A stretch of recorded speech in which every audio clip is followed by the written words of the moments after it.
मुझे chartered accountant doctor Jiten Kumar Mishra IPSAR director cum chairman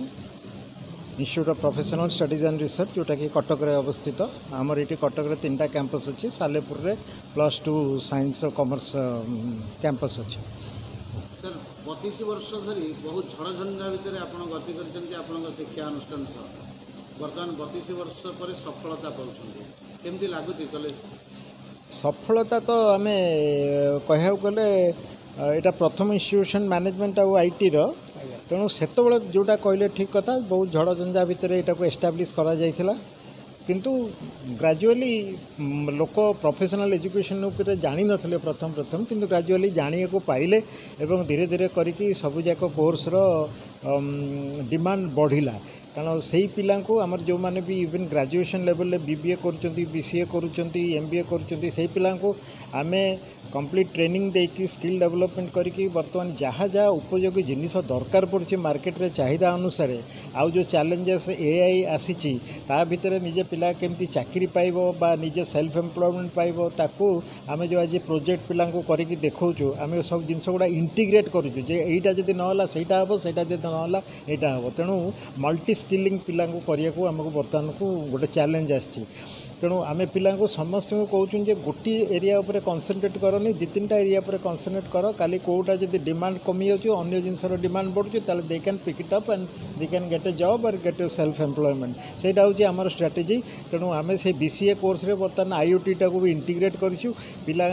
माने electronics line भितर को पिला को भी नबाकू चाहूँ। नमस्कार आज खबर को स्वागत। आज कटक सीडीए सेक्टर 6 रे इफ्सार कॉलेज रो 32तम वार्षिक उत्सव अनुष्ठित हो यही उत्सव रे मुख्य अतिथि भावे कटक बारवाटी विधायिका श्रीमती सोफिया फिरदोस जोग देइथिबा बेले सम्मानित अतिथि भावे senior advocate general Surya Prasad Mishra, senior cardiologist doctor Shishushankar Mishra, CMO JPM rotary eye hospital doctor Santosh Mahapatra और 6 number ward corporator Shrimati Geetanjali Behera जोग देइथिले। एही कार्यक्रम रे विभिन्न प्रकार सांस्कृतिक कार्यक्रम आयोजित होता बेले मुख्य अतिथि श्रीमती सोफिया फिरदोस यहां विधिबद्ध भाव में उद्घाटन करथिले। ए कार्यक्रम रे शिक्षा क्षेत्र रे इफ्सार भूमिका कटक सहर पई एक गर्व एवं गौरवर विषय एवं एठारे शिक्षा लाभ कर छात्र छात्री मानकु अनेक भविष्यत गढ़िबारे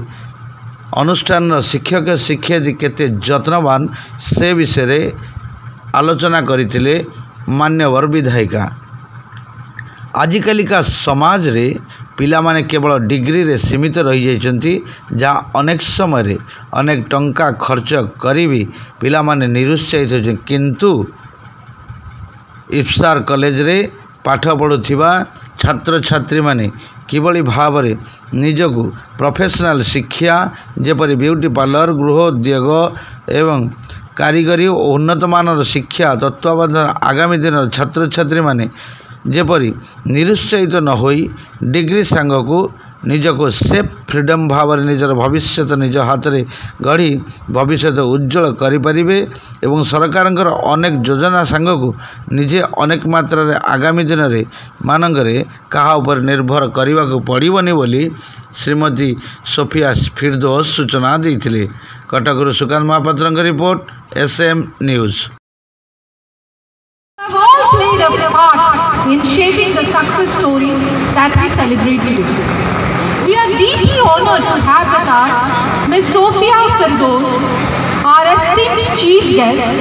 who is presently the member of Legislative Assembly, Barwati Cuttack constituency,